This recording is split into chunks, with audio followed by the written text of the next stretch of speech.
Is Brett Baty actually the top prospect in the Mets system over Francisco Alvarez? Is Blade Tidwell in the top 5 already going into his first full season with the franchise? I'm going to break down my own personal list of the top 10 prospect the Mets have right now on today's edition of Locked On Mets. You are Locked On Mets, your daily New York Mets podcast. Part of the Locked On Podcast Network, your team every day.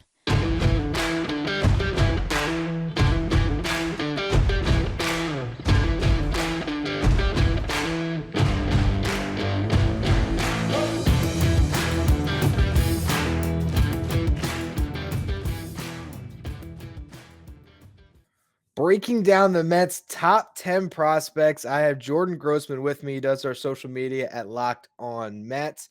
Last year, the two of us came up with our own top 20s. We compared notes. This year, I decided, you know what? I'm going to stand on my own 2 feet as the host of Locked On Mets. I'm going to make my top 10 list, and then I'll let Jordan react to what I think is a strong list and a list that no one else has. We were messaging about this a little bit last night. I just want to get right into it, Jordan. You excited for the listeners to hear the fire I'm about to drop on them when it comes to my top 10? I think they know it's coming, but they're still not ready for it. Of course not. So, my number 1 overall prospect in the New York Mets system. You go to Baseball America, MLB.com, I'm sure MMO's list, every list out there, just baseball. Our top 10 Mets are coming out at some point in the next couple weeks. Everyone's got Francisco Alvarez 1. I do not have Francisco Alvarez 1. We're just going to start right there with it. I have Brett Baty as my number 1 overall prospect in the Mets system. What were your thoughts when you saw my take last night? That's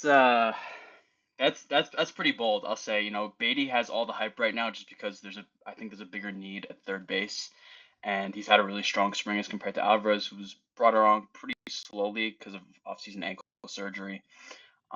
That's that's a really bold take. I kind of like it though.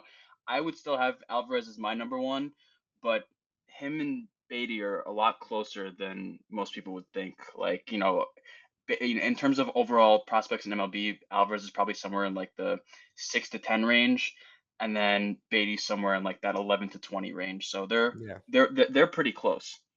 That's the thing to me, and that's at the end of the day, part of my take of having Beatty 1 is also my own kind of just the way I feel about these top lists in general anyway, that what's the difference between 1 and 2 really, right? Like it's these are both top prospects that you expect to have a big impact, and sometimes it's very clear cut and you have your reasons why you put an Alvarez ahead, and I think everyone's reason are impact player at the catcher position.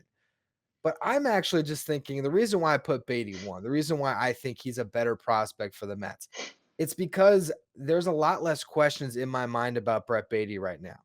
I'm still not entirely sure what Alvarez looks like as a big league catcher. I'm still not entirely sure what he looks like as a hitter. I know the power is going to be there, but I'm not positive that the overall hit tool is going to grade out and he's going to be an above average at bat. He's going to get on base at a good clip. Whereas with Brett Baty, I'm pretty confident that the hit tool is going to come through. I think he's going to get on base at least a 350 clip as an MLB hitter. I think he's going to hit for a high average. I think between doubles and home runs, he's going to be giving you good power. And watching him play defense at third base, that's the biggest thing for me. I think he's an average defender right now, and I think there's some room for him to be a little bit better. I don't think he's ever going to be a Gold Glover, but I don't think the defense is a knock on him anymore. What do you think about what he's done defensively this spring? That's the part of the discourse that's driven me crazy basically since the Correa deal fell apart. People talking about how Beatty's not ready and it needs to be Escobar because of the defense. Eduardo Escobar was one of the worst defenders at third base last year. He's not a good defender. He's perfectly fine as a utility guy, like a lefty DH. That's a perfectly fine role for him. Beatty's not Nolan Arenado. I'm not going to sit here and try to blow smoke up people's, what, but he's a solid defender. He's not going to be unplayable out there. He can hold his own at the hot corner. He's made a bunch of really good plays this spring. I know he has a couple errors, but I don't really care. Ryan McMahon led all third basemen in errors last year, and he was still a finalist for the Gold Glove award. So that kind of stuff, fielding percentage, I see that stuff too. It just drives me crazy. You can't really rely on this stuff. It's all about the range, the arm, and Beatty has all that stuff. He's pretty average at all those spots, like you said. So I think he's going to be fine at third base. I think moving forward, this year, there's no doubt in my mind that Brett Baty is going to have the biggest impact among these rookies. Now, granted, if you look at Baseball America, Kodai Senga counts as a prospect, and it's part of why the Mets were a top 5 farm system because they have Senga in the mix. I did not include Senga on my list, but when I look at Baty and Alvarez as prospects, again, I think this year we think Baty's going to have a bigger impact, but I also just think when I look at their future career prospects, I think that Baty could be an ultimate, a multi-time All-Star, just like I think Alvarez can. And I think the floor is, I'm pretty sure that Brett Baty is going to be an above average player for a long time. While I'm also confident in Alvarez, I could see the defense not getting there. I don't think he's ever going to be Gary Sanchez, but there's still more risk there. And that's why I went with Baty, where I think everyone else just looks at the reward of what Alvarez can bring as a catcher. And this isn't me knocking him. It's more my confidence in Baty as opposed to a lack of confidence in Alvarez. Yeah, I agree with that. If Alvarez ends up being someone like let's say William Contreras, I think that's, it's still a really good player, but it's just not the kind of outlook people were hoping for. They're thinking like, I know Mike Piazza, Pudge Rodriguez, people were thinking kind of like that, when they see a catcher in the top 3 of prospect rankings for the last, 2, 3 years. But Beatty, the pitch selection is really good. He hits absolute lasers. I mean, even you saw when he, his brief stint in the majors last year, he was hitting rockets even when they were outs against lefties, against righties. And also that's another thing. I'm pretty confident in his ability to handle left-handed pitching. He's not really someone who's struggled like even in the minors too much. I think he's got like a 240 batting average. I know, not that I care too much about the average, but when you watch the plate appearances in the minors, he doesn't look like he's overmatched against left-handed pitching, which is something I'm also really confident in. Yeah, I think there was definitely a big dip from the righty lefty splits, but I think his OPS was still over 750 against lefties last year. I do think they'll probably shield him, because you have Escobar and you're a winning team, Yeah. so they're going to be platoon heavy. But I think that's fine long term. I agree he's going to be, an all around, great hitter. I think, and I think the other thing too is if I look at the holes in their respective games, if that's the hole for Brett Baty is going up against left-handed pitching, maybe he's not the same power threat, maybe he gets on base at a little bit less of a clip. I compare that to in Alvarez's hole right now, which I think is getting exposed by high heat, and I think that's something that he has to work out more.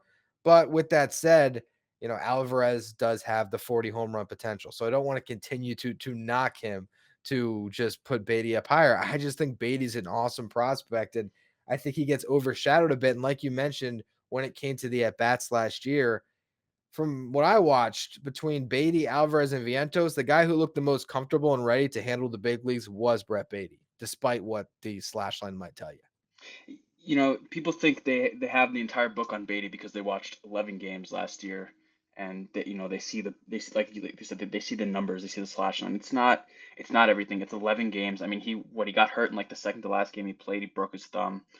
Um, I'm I don't really put a ton of stock into the slash line for the first 11 games of his career. He's looked really good this spring.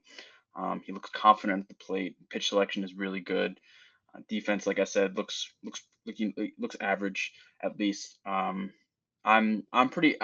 think he should be on the opening day roster. I know you've talked about this, but if he's not on the open day roster, it's like borderline malpractice for this team.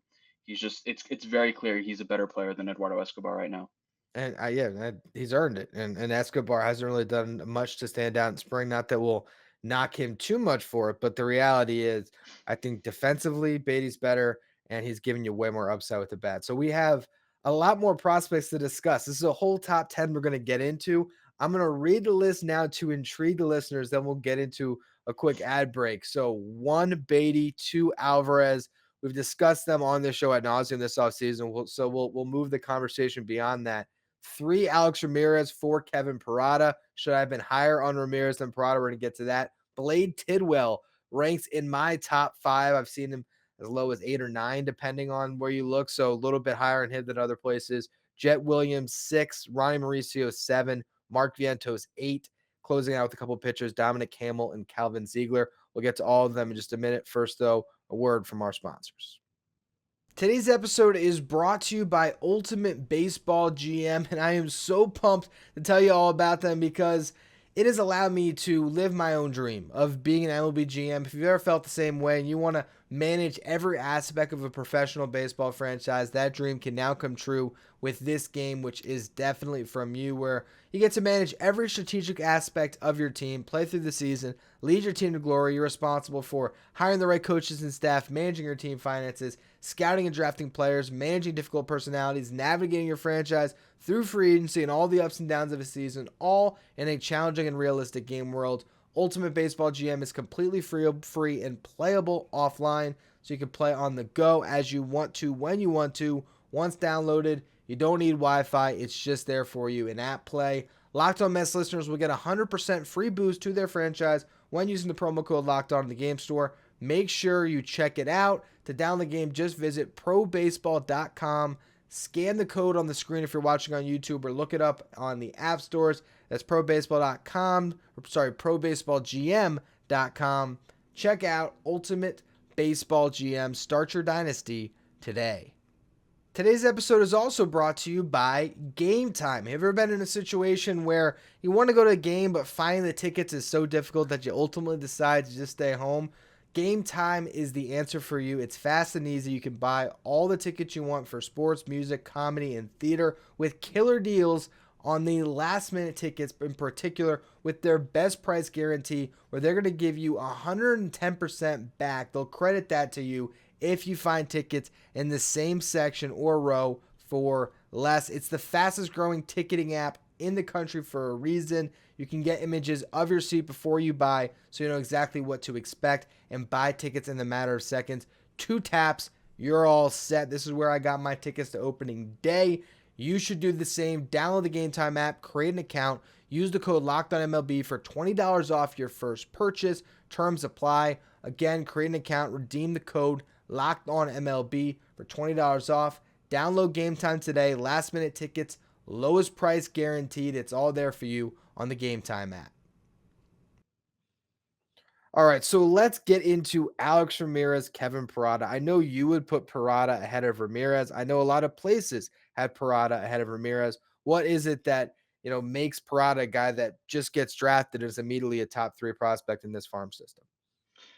I mean, I think you just have to look what he did at Georgia Tech. The numbers that he put up, I think it was he had like 1100 OPS in something like 60 games. I don't have the numbers in front of me, but he put up ridiculous offensive numbers. The one question with him is, where is he going to play defense? Is he going to be a catcher long term, or is he going to end up in left field or maybe a first base DH type? But I believe in the bat, as much as any bat in the system. He's really, really good hitter. He's patient. He can hit for power. I'm really confident in him, being maybe a 120, 130 WRC plus kind of hitter in the majors. Yeah, to me, the reason why I put Ramirez ahead of Parada, because I do think the bat is legit, and I think that if everything breaks right, you're in a situation in a couple of years where we see a lot of good teams carrying 2 catchers now. We got the Braves doing it, see the Blue Jays doing it. I think you can get to a scenario where these guys are splitting time between DH and catching, and both staying healthy through the season and both being impact bats. To me, it's the fact that we don't know about the glove, and we see kind of the value of a Mark Vientos right now as a guy who has kind of done everything with the bat, but doesn't have a position. And he's a little bit lower in our top 10. Where Alex Ramirez, to me, if we look at ceiling of any of the Mets prospects, I don't know if there is a prospect with a much higher ceiling than Ramirez to be able to play center field. And also kind of the need for him. Maybe this is also me putting my hopes in him, considering the big blunder the Mets clearly made with Pete Crow Armstrong. Maybe I'm trafficking a little bit in the hope that Ramirez can be the truth out in center field, because this farm system needs it. Oh yeah, they need it really badly in terms of outfield depth. You said it. In terms of prospects that I expect to stay in the minors, at least, the ones that I'm most intrigued by is definitely Ramirez this year. I'm going to keep a very close eye on him, watching tape, looking at his stats, probably almost daily, to see what he's doing down in, let's say, Brooklyn, or maybe he gets promoted to Binghamton this year. Because the one concern that I have with him, and why I probably put him below Parada, is The swing still, I'm not entirely sold on it. He's going oppo almost every single time. He's not pulling for power as much as he should be. That's really the one thing I I want him to improve on this year. I think I read somewhere that he's been working on pulling for a little bit more power this past offseason. So that's what I'm really going to be looking for is how much is he pulling for power when he goes back down to Brooklyn, and eventually when he starts facing the more advanced pitchers up in Binghamton. Yeah, I think, he's one of those prospects. I think if we had to kind of narrow down the list of prospects that I think have maybe the most intrigue to go either way this season, I think it's Alex Ramirez on the high end of what he could be. And it's, wondering if the floor drops off on Ronnie Mauricio or if, the progression we've seen recently is legit. I think those are the guys that are really going to have a lot of eyeballs on him. And honestly, when I look at my top four, like I could see Alvarez as one over Beatty. I could see Parada over Ramirez. I personally like Beatty as a prospect a little bit more. I like Ramirez as a prospect a little more than Parada. But, I think the top four in this system is really deep and talented right now of guys that could be huge impact players. And that's also kind of where I went at five. Blade Tidwell. I mean, obviously there's maybe some questions about the shoulder, but the stuff I'm not questioning at all. And again, maybe this goes back to my same kind of thoughts on Ramirez, where it's putting an expectation to a prospect the Mets are really counting on with Matt Allen and the second Tommy John. Essentially, they need Tidwell to be a really good pitcher because there's not a lot of frontline potential starting pitchers in this system.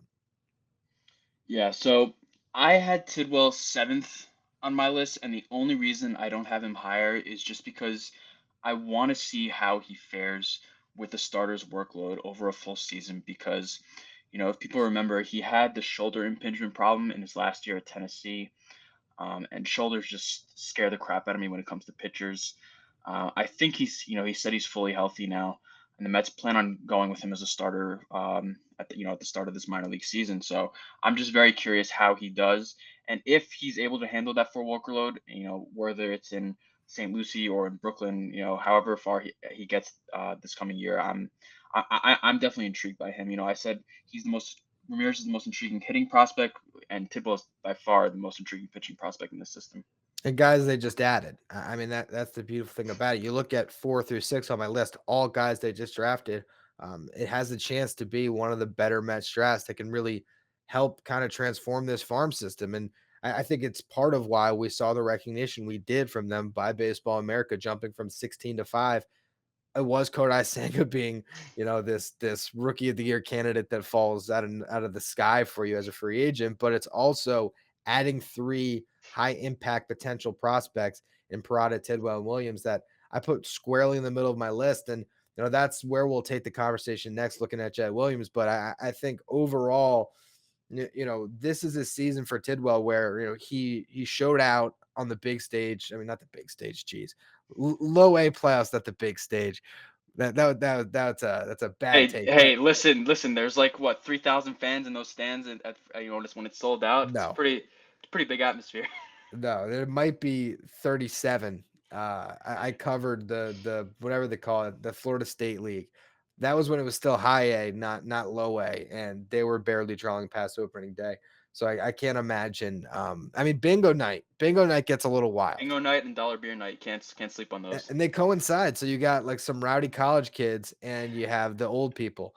It's a fun vibe on St. Lucie. I think all of them have a bingo night of sorts, and certainly the dollar beer night. But regardless, in what is still a playoff environment, even though it's the minor leagues, where games matter, and these guys do get up for the fact that it's a playoffs, he did show up in a big way. Now you're going to see him, likely, I guess, potentially starting the year in low A, but I think he could be up in high A in short order. And that's actually a better crowd for him too. Like Brooklyn actually does get a nice little bump in attendance. I think it'll be interesting to see him work his way through this season. And, he's the type of guy where we wouldn't be stunned if he's pitching in the double A playoffs next year in a kind of similar fashion. And suddenly you're looking at 2024, 2025 as a guy that might factor into the mix. Oh yeah, I'm expecting him to spend most of this year in Brooklyn.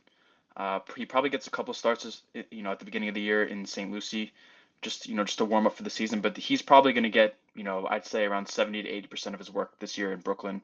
And I'm really excited to get down there to Brooklyn because there's going to be a lot of intriguing prospects in there, especially in the Mets top 10. You probably have Parada down there. You have Ramirez down there. You'll have Tidwell down there. Maybe Dominic Hamill. So there's going to be some really intriguing prospects in Brooklyn this year. I'm excited to go to some games.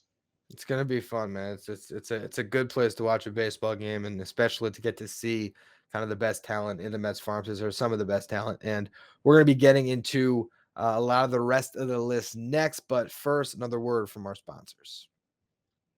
Today's episode is brought to you by FanDuel. The tournament is heating up right now in college basketball, as is the NBA race with the playoffs right around the corner. This makes now the perfect time to download FanDuel, America's #1 sports book, because new customers are going to get a no-sweat first bet up to $1,000. That's bonus bets back if your first bet doesn't win. Just download the FanDuel Sportsbook app. It's safe, it's secure, it's super easy to use. Then you can bet on everything from the money line to point scores to three-pointers drain. Plus, FanDuel even lets you combine your bets for a chance at a bigger payout with a same-game parlay right now. I got my eyes on MLB futures as well. Francisco Lindor plus 2,500 for the MVP. That is a must bet in my opinion. Just sprinkle a little bit of action on that. You're not going to be disappointed. Don't miss the chance also to get that no sweat first bet up to $1,000 in bonus bets when you go to FanDuel.com/lockedon. That's FanDuel.com/lockedon to learn more. Make every moment more with FanDuel, an official sports betting partner of the NBA. All right, 6, 7, 8. This was a fun part of my list. I was wondering last night when I was messaging you, I'm like, was I too high on Jet Williams to put him ahead of Ronnie Mauricio and Mark Vientos? And you said absolutely not. You love this prospect. I think he's going to be a big riser in this farm system over the next couple of years. Oh yeah, I think he's, I don't want to compare him to Jeff McNeil, but that's the kind of archetype this is, where he's a really strong contact hitter. I think he's probably a 65 hit tool. Um, the power is growing. It's not really there yet, but I can see him being like at his best, maybe a 15 to 20 homer type guy. Versatile. He can play shortstop, second base. He can probably move to center field at some point. Um, and the Mets absolutely loved him. All I remember hearing after the draft is just the Mets were all over him. They were going to pick him no matter what. After Parada, they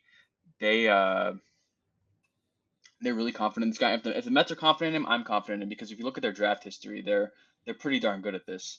So I'm excited to see what he does. He's probably going to spend most of the year in St. Lucie, but he's a guy I'm really looking forward to watching this year.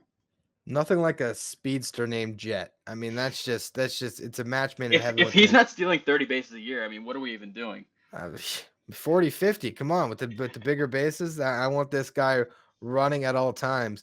I think ultimately when we're grading out the top 10 prospects here, it comes back to the, kind of the, I don't know if you call it the floor. I guess it probably is the floor, right? Of what Mauricio and Vientos could be. It's the high end of them is still enticing, but you have with Vientos the question about the defensive position, right?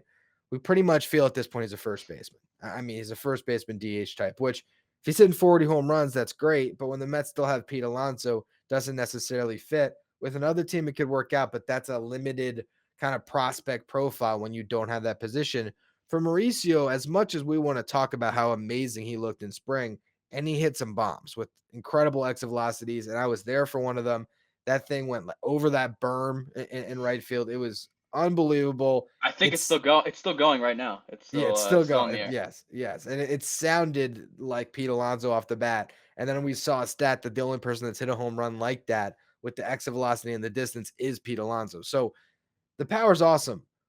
What were his overall numbers, though? If we look back, I just did him on the other Yeah, show. I think I his can. on base percentage, it ended up in the high 200s. His average was in the 240s. Again, it's spring, but he got a lot of run, and he ended up putting up a slash line that I think we could see him posting this year.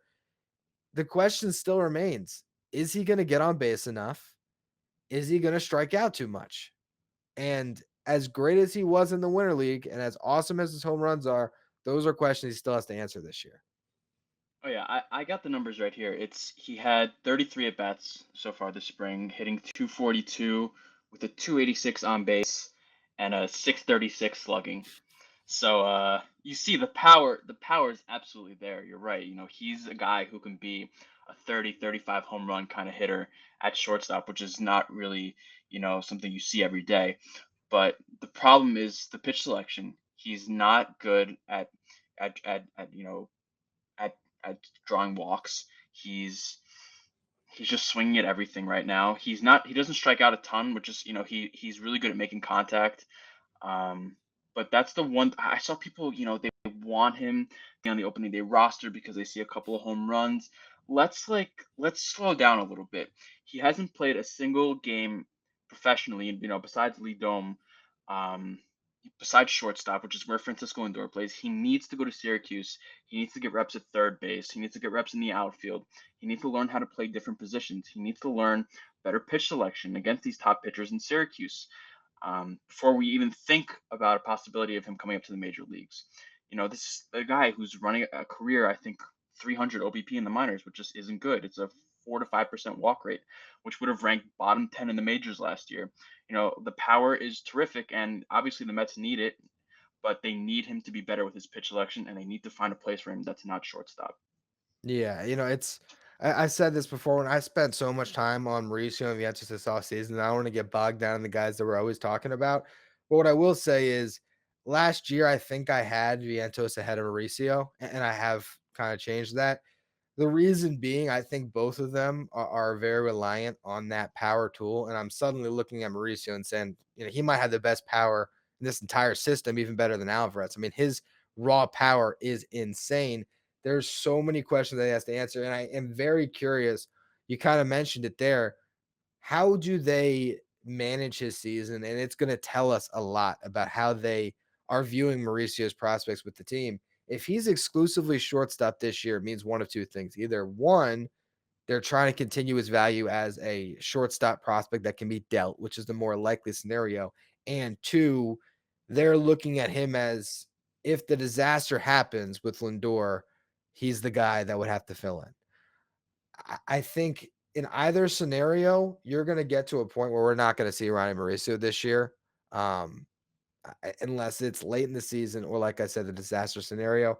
I think Mauricio is spending his whole year in Syracuse, and we can judge him this off season after we get whatever it is, 500 plate appearances against good pitching, where we can see what his swing profile looks like, what his discipline looks like, how crazy was he chasing, and come to a better understanding of if the changes that he believes he's made and he's shown over this winter are legit. And there's every chance that Ryan Mauricio is a top 3 prospect at the end of the season because Baty, Alvarez, and Vientos graduate and he has a great year, or even if 2 of those 3 guys, whatever it is, there's a good chance that Mauricio rises on this list, and there's also a chance that we're looking at him falling off of it if it's a bad year. So that leads us to the last 2 names to close out the show. Dominic Hamill and Calvin Ziegler.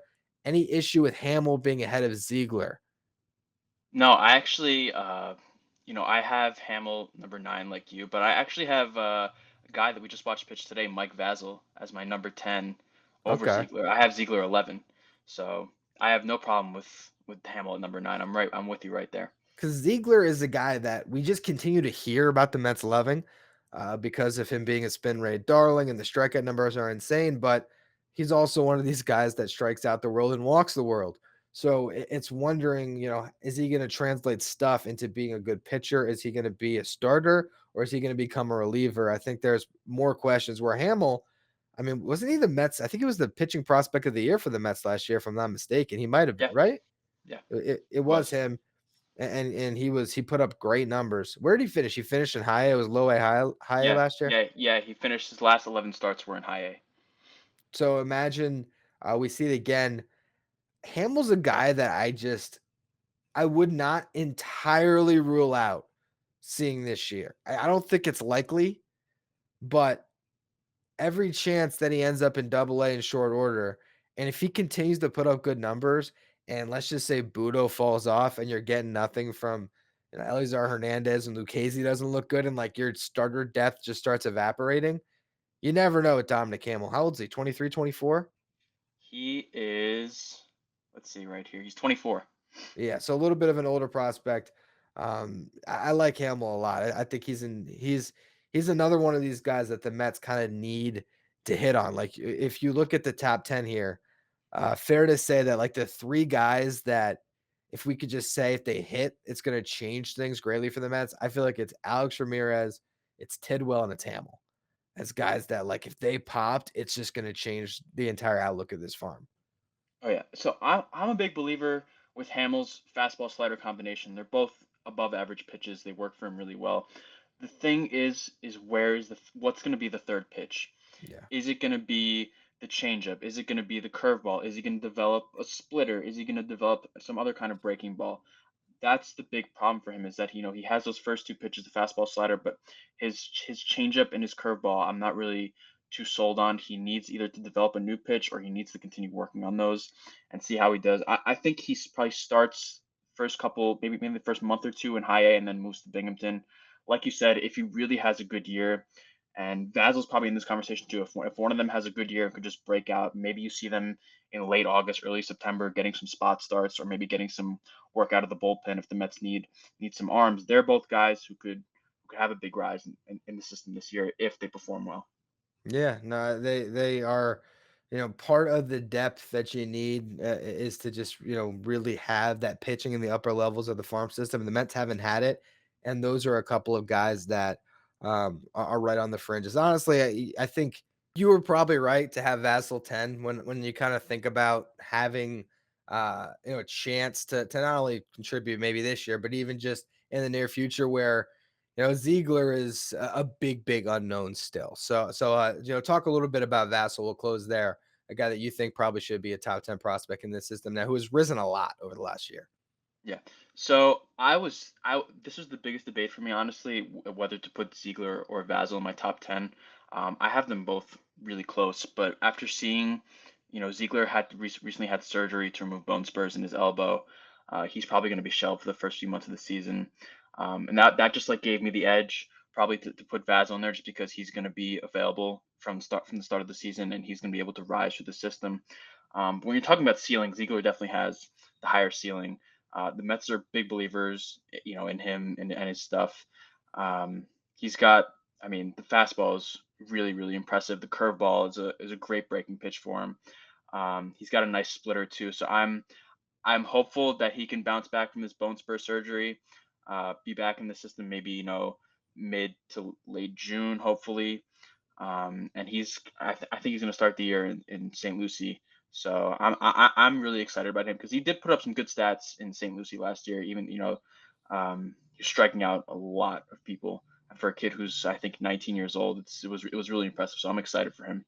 Yeah, I think he's got that stuff that made me feel like I should include him in the top 10, but the question marks are there, and we've seen, if there is a little bit of injury concern, the Mets really did kind of treat him with kid gloves last year with the amount that he was pitching in each of his outings. And also I think it was almost like a week in between outings for each one.